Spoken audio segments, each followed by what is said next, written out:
Carbohydrate का पूर्ण पाचन कहाँ होता है? कार्बोहाइड्रेट जो है ये पूरी तरह से कहाँ पचता है? विकल्प है आपके अमाशय में, छोटी आंत में, बड़ी आंत में या मुख में, मतलब मुंह से शुरू होता है।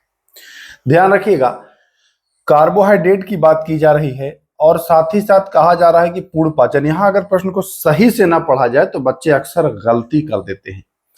पूर्ण पाचन का मतलब कि पूरी तरह से एकदम कंप्लीट डाइजेशन, ठीक है, पूरी तरह से पाचन।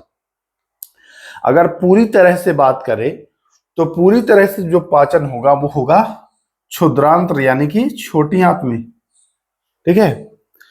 और अगर आपसे यही प्रश्न पूछे कि कार्बोहाइड्रेट का जो पाचन है शुरू कहां से होता है, शुरू होना और पूरी तरह पाचन होना दोनों में अंतर है। तो जब शुरू पूछे तो शुरू बताएंगे आप मुख से, ठीक है। तो ये हो जाएगा आपका आंसर, यहां पर क्या होगा, छोटी आंत। मैं आपको बता दूं दोस्तों कि पिछले वीडियो में मैंने आपसे कहा था, ये डेमो क्लास 2 है, पिछले वीडियो में मैंने आपसे कहा था कि अगर आपको पसंद आएगा तो मैं आगे इसको कंटिन्यू रखूंगा, ठीक है। तो बहुत सारे लोगों का कमेंट आया कि हाँ इसको कंटिन्यू रखिए, इसलिए मैंने एक डेमो क्लास और रखा है कि अगर आपको लगे कि हाँ इसे कंटिन्यू जारी रहना चाहिए तब आप इसमें भी प्यारा सा कमेंट करिएगा कि हाँ कंटिन्यू रखें, फिर मैं। अच्छा हाँ, एक चीज और, जब आप कमेंट करते हैं तो आप ये भी कमेंट साथ में कर दें क्या चैप्टर वाइज में दूं या फिर आपको मतलब चैप्टर 1 2 3 सब मिक्स करके दूं, हम ये कहना चाह रहे हैं। तो आप कमेंट कर दीजिएगा, चैप्टर वाइज कहिएगा तो चैप्टर वाइज दूंगा और ऐसे कहिएगा तो ऐसे दे दूंगा। एक चीज और, इन सब क्लास के पीडीएफ भी आपको मिल सकते हैं, लेकिन पीडीएफ के लिए एक छोटी सी आपको राशि पे करनी होगी। कैसे मिलेगा पीडीएफ, ये सब मैं एक छोटा शॉर्ट्स वीडियो बना करके आपको जानकारी दे दूंगा। यहाँ फिलहाल मैं आपको ये बताना हूं, अगर ऐसे पढ़ना है तो यहाँ तो फ्री में है, यहाँ कोई पे नहीं करना होगा, यहाँ फ्री में। अगर पीडीएफ चाहिए कि पीडीएफ से लेकर के आप रिवीजन करें तो उसके लिए मैं बता रहा हूँ। तो ठीक है, कमेंट करिएगा, आपके कमेंट का इंतजार रहेगा। चलिए आइए दूसरा सवाल। दूसरा सवाल कह रहा है, देखिए पीत रस मुख्यतः किसके पाचन में सहायक होता है? बाइल जूस की बात की जा रही है, पीत रस की बात की जा रही है। तो पीत रस जो होता है ना वह किसको पचाता है? मुख्यतः, मुख्य रूप से पूछ रहा है। देखिए मुख्यतः पूछ रहा है मतलब जिसको मुख्य रूप से वो पचाए। तो चार विकल्प है, प्रोटीन है, कार्बोहाइड्रेट है, वसा है और विटामिन है। तो ध्यान रखिएगा, पीत रस यानी बाइल जूस जो है यह वसा का है ना, लिपिड का जो है वो पाचन करता है। तो ध्यान रखिएगा, बाइल जूस या पीत रस जो है वो लिपिड यानी वसा के पाचन में सहायक होता है। प्रश्न आपको देखने में एकदम सरल लगेगा, सीधा लगेगा, लेकिन अगर आप प्रश्न किए नहीं रहोगे ना तो एग्जाम में यही प्रश्न आपको पर्वत लगेगा। अब आपको लगेगा कि कौन सा सही होगा कौन सा नहीं होगा सही। क्यों ऐसे प्रश्न हैं ये सब? क्योंकि ये सब प्रश्न जो है वो एनसीईआरटी क्लास 10th के 9th के आपको डायरेक्ट मिलेंगे, इधर उधर के प्रश्न नहीं मिलेंगे, ठीक है। तो हर जगह इन प्रश्नों को आप नहीं तलाश पाओगे। आइए अगला सवाल, ट्रिप्सिन एंजाइम का स्राव कहां से होता है? ट्रिप्सिन एंजाइम है, इसका स्राव ये कहां से होता है, ठीक है। अगर आपको पहले ये जानकारी है कि ट्रिप्सिन एंजाइम किसके पाचन में सहायक होता है, ठीक ना, तो आप कमेंट कर सकते हैं कि ट्रिप्सिन एंजाइम किसको पचाता है। ट्रिप्सिन एंजाइम का स्राव कहां से होता है? अग्नाशय से, अमाशय से, यकृत से या छोटी आंत से? तो जो ट्रिप्सिन एंजाइम है, ट्रिप्सिन, इसका स्राव जो होगा वो होगा कहां से? अग्नाशय से। ट्रिप्सिन एंजाइम का जो स्राव होगा वह आपके होगा कहां से? अग्नाशय से। तो यहां पर आप देखेंगे कि विकल्प जो है वो ए सही, हाँ यही है ना, अग्नाशय, ए सही हो जाएगा, ठीक है। ऐसे ऐसे प्रश्न मिलेगा आपको ना, आप कहेंगे कि हाँ लग रहा है इजी है, लग रहा है इजी है, लेकिन बहुत ज्यादा कंफ्यूजन इसमें रहेगा, बहुत ही ज्यादा इसमें कंफ्यूजन रहेगा। चलिए अगले सवाल की ओर आते हैं। वृद्धिकर्ता पादप, पादप मतलब प्लांट ना, देखिए यहां पर है भी, इसीलिए मैंने अंग्रेजी भी कर दिया है इसका, हिंदी और अंग्रेजी दोनों। वृद्धिकर्ता पादप को संवेदित करता है, यह किसके कारण होता है? वृद्धिकर्ता जो पादप है इसको संवेदित करता है, यह कौन सा हार्मोन है? प्लांट हार्मोन या पादप हार्मोन इसको कहते हैं। वृद्धिकर्ता पादप को यानी कि ग्रोइंग प्लांट को ये जो करता है ये है इसका नाम ऑक्सिन। ठीक है, ऑक्सिन है। ध्यान रखिएगा, बहुत इंपॉर्टेंट है, ये प्रश्न पूछता है। ठीक ना, वृद्धिकर्ता पादप को संवेदित करता है, ऑक्सिन करता है। आइए, ऑक्सिन हार्मोन पादप के किस भाग में संश्लेषित होता है? अभी मैंने बताया कि वृद्धिकर्ता को संश्लेषित करता है ये ऑक्सिन, और ये किस भाग में संश्लेषित होता है? तो यह रूट और तना, मतलब जड़ और तना के शीर्ष भाग में, जड़ और तना के शीर्ष भाग में, यानी कि स्टेम एंड रूट के कहा, शीर्ष में, टीप ऑफ, अग्रभाग या शीर्ष भाग कह लीजिए। तो ए विकल्प यहां भी हो जाएगा, तने और जड़ के अग्रभाग में। नहीं, पत्तियों में नहीं, आधार में भी नहीं, मध्य में भी नहीं। ध्यान रखिएगा। कोशिकाओं की लंबाई की वृद्धि में सहायक होने वाला हार्मोन कौन है? कोशिका की जो लंबाई होती है उसकी वृद्धि में सहायक होने वाला हार्मोन कौन है? तो उसकी वृद्धि में सहायक जो हार्मोन होता है वह आपका होता है कौन? तो वह होता है आपका, वह भी ऑक्सिन ही होगा, वह भी ऑक्सिन ही होगा। देखिए यहां पर साइटोकाइनिन, कुछ लोगों को लग रहा होगा जो थोड़ा सा ध्यान दिए होंगे, साइटोकाइनिन यहां नहीं होता है, वहां जहां ज्यादा कोशिका विभाजन होता है ना, वहां आता है साइटोकाइनिन। आगे हम पढ़ेंगे उसके बारे में भी। कोशिकाओं की लंबाई की वृद्धि में सहायक होने वाला हार्मोन है, तो ये जो है वो ऑक्सिन है। ठीक है, ध्यान रखिएगा। चलिए, जिस क्षेत्र में कोशिका विभाजन तीव्र होता है वहां पाया जाने वाला हार्मोन, देखिए तीव्र की मैं जब बात किया, यह भी वृद्धि हार्मोन ही है, लेकिन जब तीव्र वृद्धि होता है तभी आता है साइटोकाइनिन। तो ध्यान रखिएगा, ये महत्वपूर्ण है। यहाँ कभी बच्चा फंसता है ऑक्सिन में और साइटोकाइनिन में, तो जब तीव्र वृद्धि की बात आएगी तो साइटोकाइनिन के साथ आपको जाना है। क्लियर है? चलिए अगले सवाल की ओर आते हैं। आइए, हाइड्रा में जनन कैसे होता है? देखिए ये जो जनन टॉपिक है ना, 10th क्लास जब आप पढ़ोगे तो ये बहुत महत्वपूर्ण टॉपिक है। पूछेगा हाइड्रा में जनन, अमीबा में, ठीक है, लिस्मेनिया में, स्पाइरोगाइरा में, ऐसे आपसे पूछेगा। तो ये आपको चैप्टर कंप्लीट करना पड़ेगा, यहां से प्रश्न आपको आता ही आता है। यहां से प्रश्न ना आए ऐसा नहीं होगा, आएगा प्रश्न। ये सब मतलब महत्वपूर्ण टॉपिक हैं। तो चलिए, पहला ऑप्शन है द्विखंडन, दूसरा है मुकुलन, तीसरा है बीजाणु निर्माण, और चौथा है विखंडन। तो हाइड्रा में जो होता है ना जनन, वो बडिंग होता है, बडिंग यानी कि बडिंग मतलब मुकुलन उसको कह लीजिए। तो हाइड्रा में जो जनन होता है वो होता है मुकुलन। तो ध्यान रखिएगा, 8वां का जो बी विकल्प है वो सही हो जाएगा। चलिए, लिस्मेनिया में होने वाले द्विखंडन, पहले तो यही जान लीजिए कि लिस्मेनिया में विखंडन कैसे होता है, तो ये द्विखंडन से होता है। लिस्मेनिया में जो विखंडन होगा ना वो ऐसे ऐसे ऐसे ऐसे होगा, यहां से ये दो भागों में बट जाएगा, एक ही लिस्मेनिया रहेगा, ऐसे ऐसे दो भागों में बट जाएगा। तो ये देखिए ऐसे विभाजन हुआ, मतलब लंबवत, लंबवत हुआ ना, तो लंबवत हुआ, यानी कि इसको हम क्या कहेंगे, इसको हम कहेंगे अनुदैर्ध्य। ठीक है, अनुदैर्ध्य विभाजन होगा। बहुत बारीक से इस प्रश्न को मैं निकाला हूं, ये प्रश्न आपको हर जगह नहीं मिलेंगे, तो ये लंबवत हो जाएगा। ठीक है, चलिए अगला सवाल। उत्तक संवर्धन में कोशिकाओं का छोटा समूह जो कहलाता है वो कैलस कहलाता है। उत्तक संवर्धन होता है तो कोशिकाओं का जो छोटा समूह होता है, देखिए मैं एक चीज फिर बता दूं, जिन्होंने भी बिहार दरोगा के लिए क्लास लिया था उनको फिर से ये लेने की आवश्यकता नहीं है, क्योंकि बिहार दरोगा में मैंने और डिटेल में कराया है। ठीक है, उसके लिए और डिटेल में मैं कराया है, तो उस जो वो पहले मतलब मुझसे कर चुके हैं, वो उसके लिए जरूरत नहीं है। जिन्होंने नहीं पढ़ा है साइंस एनसीईआरटी मेरे से, उनके लिए बढ़िया है, पुलिस के लिए। ठीक है, बिहार पुलिस मद्य निषेध चलंत दस्ता जो है ना, उसके लिए है। तो ये कैलस कहलाता है। चलिए, महिलाओं में राज्योधर्म यानी मासिक धर्म जो होता है समाप्त हो जाता है, इसको क्या कहते हैं? तो दो चीजें होंगी, एक तो प्रारंभ होगा वो भी आपको जानना चाहिए, और एक जब समाप्त होगा वो भी आपको जानना चाहिए। देखिए एग्जाम में आ सकता है, कुछ भी पूछा जा सकता है, हालांकि ये तो आपको ऐसे जानकारी होना भी चाहिए। तो देखिए, जब समाप्त हो, जैसे आप कोई कार्य करते हो तो कार्य समाप्त होने के बाद क्या कहते हो, अब मैं निवृत्त हो गया, काम समाप्त कर दिया। तो वही आपको अंग्रेजी वाला देखना है। अंग्रेजी में मोनोपॉज, पॉज मतलब रोकना, आप जानते भी होगे, है ना, वीडियो देखते हो बीच में पॉज कर देते हो तो रोकना। तो इससे, या फिर निवृत्ति हिंदी वाला रहेगा तो उससे भी कह लोगे कि अच्छा निवृत्त हो गया मतलब समाप्त, या पॉज कर दिया मतलब समाप्त। तो जब रोकना होता है तो वो समाप्त हो जाता है। शुरू जो होता है, जैसे फर्स्ट पीरियड जिसका आया, तो उसको क्या कहते हैं? तो फर्स्ट पीरियड आना मतलब जैसे कोई आपको पहली बार मिला तो क्या कहेंगे? अरे आपके दर्शन। तो दर्शन मतलब यहाँ पर लगाइएगा रज्जो दर्शन, ठीक है, ये शुरुआत होगा।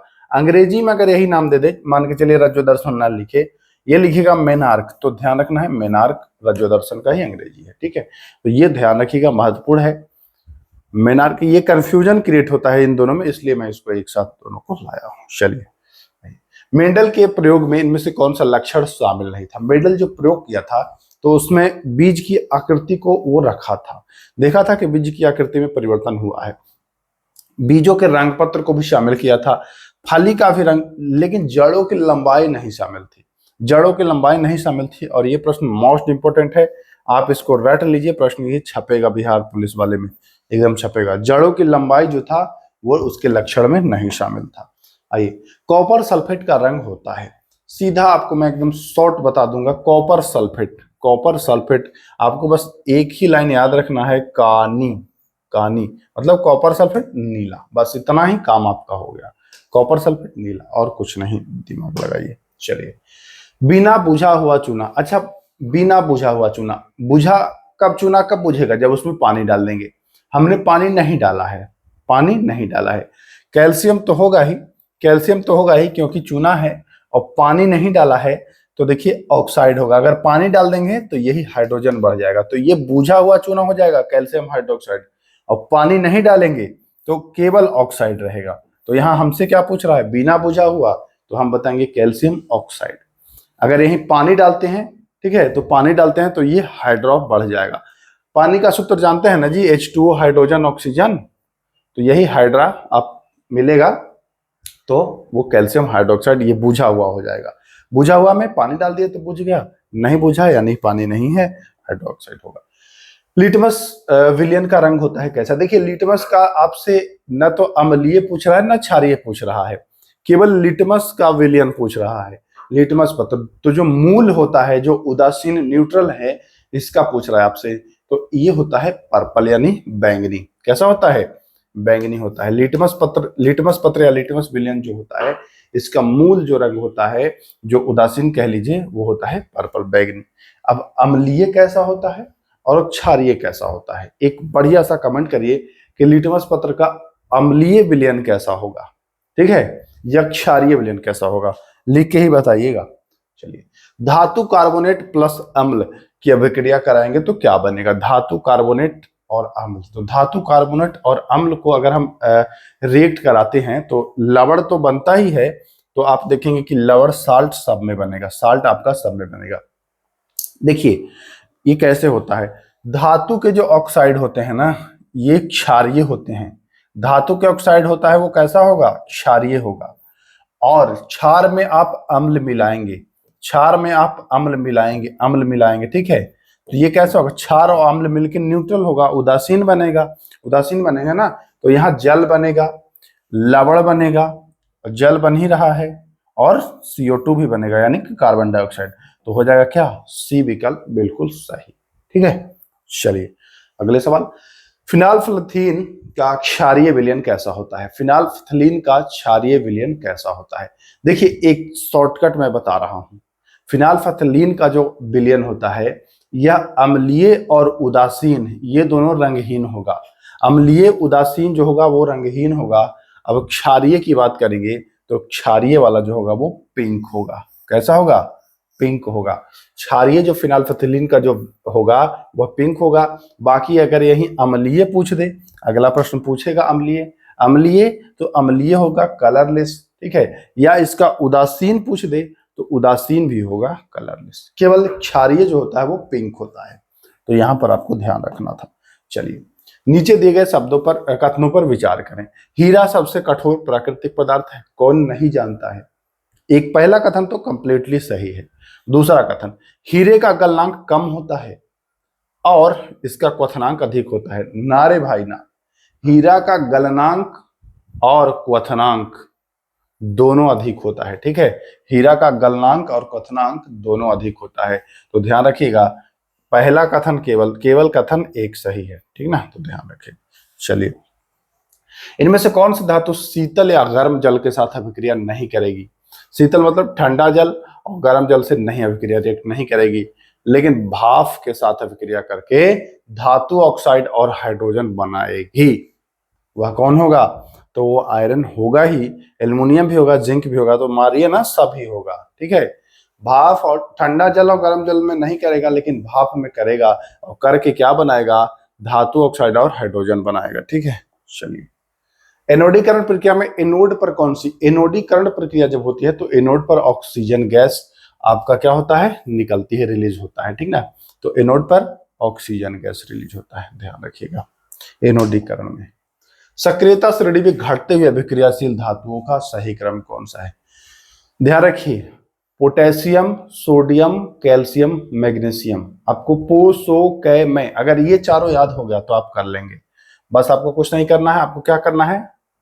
पो, सो, ठीक है, कै, चार में आपका काम हो जाएगा। Potassium, sodium, calcium, magnesium. Potassium शुरू होता है के से, घटते हुए क्रम मतलब ये सबसे ज्यादा अभिक्रियाशील है, फिर कम, इससे फिर इससे कम। तो देखिए, पो, फिर एन से सोडियम, फिर कैल्शियम, मैग्नीशियम, एल्युमिनियम, है ना? क्लियर? बस पोसो कै में आपको याद रखना है। चलिए, कॉपर पर बनने वाली हरी परत क्या होती है? देखिएगा, इस प्रश्न को बच्चे गलत कैसे करते हैं। कॉपर पर बनने वाली परत जो हरी परत होती है वो होती है क्या? Copper oxide, copper sulphate, copper carbonate. ध्यान रखिए, कॉपर पर बनने वाली जो परत होती है वो क्या होती है? Copper carbonate. लेकिन मेरे भाई, अगर विकल्प में क्षारीय कॉपर कार्बोनेट रहे तो क्षारीय कॉपर कार्बोनेट लगाना है, ना कि कॉपर कार्बोनेट। अब कहेंगे क्यों? मैं तो कॉपर कार्बोनेट पढ़ा हूं। मैंने आपको क्या बताया? कॉपर क्या है? धातु है, और धातु का जो ऑक्साइड होगा वो कैसा होगा? तो कहेंगे धातु का ऑक्साइड तो क्षारीय होता है, तो जो बेहतरीन आंसर है वो क्षारीय कॉपर कार्बोनेट होगा। और ये प्रश्न बिहार दरोगा के मुख्य परीक्षा में पूछा गया है। जो डीप में पढ़ेंगे तभी इन सब प्रश्नों को करेंगे। तो जरूरी है, जो दरोगा में पूछा जाता है वो बिहार पुलिस में भी पूछा जाता है, बिहार पुलिस वाला भी दरोगा में पूछा जाता है। ये मत सोचिए कि वो दरोगा में पूछा थोड़ी पूछेगा, दिमाग से सब निकाल दीजिए कचड़ा कुचड़ा, सब में सब पूछता है। ठीक ना? सोल्डर, SnPb, सीसा टिन। ठीक है, चलिए। अल्कोहल को कार्बोक्सिलिक अम्ल में बदलना है तो क्या करेंगे? तो उसमें हम पोटेशियम डाइक्रोमेट का अम्लीय मिश्रण मिलाएंगे, या पोटेशियम परमैंगनेट का क्षारीय, मतलब दोनों मिलाकर के आप कर सकते हो, बी और सी दोनों से हो जाएगा। चलिए, यकृत में मेथनॉल ऑक्सीकरण होकर क्या बनता है? मेथनॉल है तो मेथेनाइक एसिड का निर्माण कर देगा, कोई दिक्कत नहीं। आइए, साबुनकरण में वनस्पति तेल किसके साथ अभिक्रिया करके साबुन बनाता है? साबुनीकरण में जो होता है वनस्पति तेल, ये सोडियम हाइड्रोक्साइड के साथ, किसके साथ? सोडियम हाइड्रोक्साइड के साथ अभिक्रिया करके जो है वो साबुन बनाता है। ठीक ना, ध्यान रखिएगा, महत्वपूर्ण है भाई। बढ़ जा रहा है ज्यादा का यार। चलिए, अमाशय से आने वाला भोजन, तो अमाशय से आ रहा है तो अम्लीय होगा, पूछने वाला क्या है भाई इसमें? समजात अंगों का उदाहरण क्या है? समजात अंग होता क्या है? समजात मतलब दिखेगा एक जैसा लेकिन काम अलग अलग, तो वो समजात हो जाएगा। ठीक है, समजात में दिखेगा एक जैसा, मनुष्य का हाथ और कुत्ते का आगे वाला पैर, देखिए दोनों का संरचना ऐसा है, अगर आप ऐसे झुकते हैं तो कुत्ते का जो अगला पैर है और आपका हाथ, दोनों का स्ट्रक्चर सेम है लेकिन काम अलग अलग है। वो चलता है एक खाने का काम, तो ए तो होगा ही होगा। ठीक है, और ए तो ये वाला है। मनुष्य के दांत और हाथी के दांत, दांत दोनों का सेम है लेकिन हाथी के दांत के अलग कार्य और मनुष्य के दांत के अलग कार्य। आलू और घास के भूमिगत तने, ये दोनों, आलू भी तना है और घास का भूमिगत तना है, लेकिन दोनों का देखिए अलग अलग, आलू में आपका खाने वाला मिल जाता है, तो दिखता एक ही है बट काम अलग है, तो ये हो जाएगा उपर्युक्त सभी, ध्यान रखिएगा। बस इतने ही प्रश्न थे, 30 प्रश्न थे। आज डेमो क्लास का दूसरा वीडियो था, 30 यहाँ भी महत्वपूर्ण प्रश्न लाया हूं। कमेंट का इंतजार रहेगा, आगे के जो क्लासेस आने हैं वो कैसे आने हैं, कैसे मिलेगा, ये सब आप कमेंट के माध्यम से कर सकते हो कि आपको चैप्टर वाइज चाहिए कि जैसे दे रहा हूं वैसे ही चाहिए, है ना? कमेंट करिएगा। ये क्लास बिहार पुलिस मद्य निषेध चलंत दस्ता की जो वैकेंसी है इनके लिए है, और केवल अभी साइंस करा रहा हूँ। अगर आप लोग का और डिमांड होगा धीरे धीरे तो और सब्जेक्ट पर भी जल्द ही आ जाऊंगा। बस कमेंट करिएगा। फिर मिलते हैं। नमस्कार।